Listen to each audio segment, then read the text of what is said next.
what's up for April? Mercury rising, this month's moon and planet pairings, and the Lyrid meteor shower. First up on April 11th, the planet Mercury, smallest and fastest moving of the planets in our solar system, will reach its highest and most visible in the evening sky for the year. Mercury is only visible in the sky for a few weeks every 3 to 4 months. The rest of the time, it's too close to the sun in the sky and is lost in its bright glare.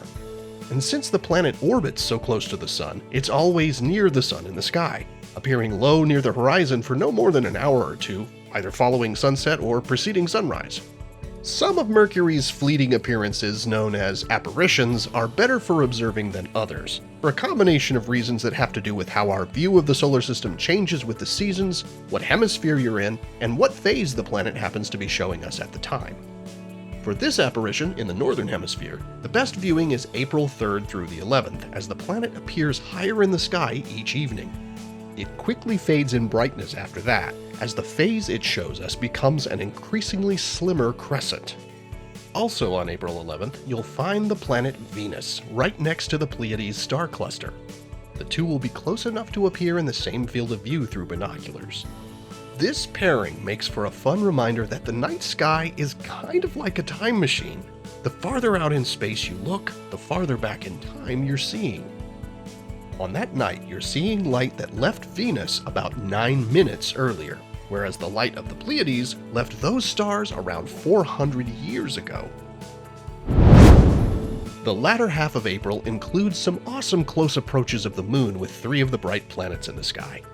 On April 15th and 16th, you'll find the crescent moon rising with Saturn. Find them low in the southeastern sky in the couple of hours before sunrise. Then on the evening of the 23rd, find the slim crescent moon hanging just 5 degrees above Venus in the west after sunset. And on April 25th, the moon finds its way over to Mars high up in the west after dark. At this time, around the 26th and 27th, the moon will be at its first quarter phase, meaning it appears as a half moon high in the sky after dark. The first quarter moon is a great time to pull out your binoculars or telescope if you have them, as it's an ideal time to observe the moon's craters and mountains along the terminator, the day-night boundary, with ease.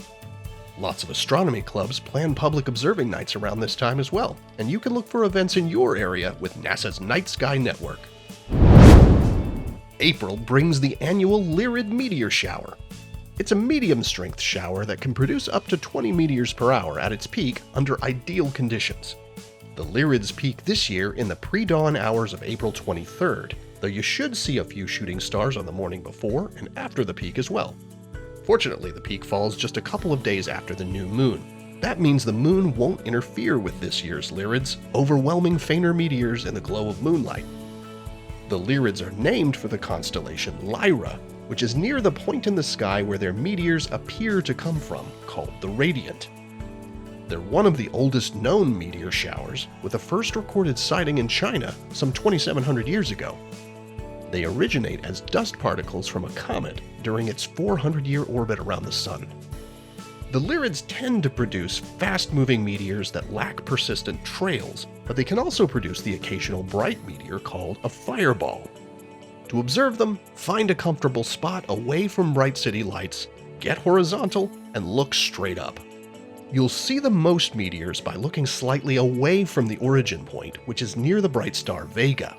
So here's wishing you clear skies to catch a few shooting stars one April morning, when the forecast calls for light showers of comet dust, with a chance of fireballs. Here are the phases of the moon for April. Stay up to date with all of NASA's missions to explore the solar system and beyond at nasa.gov.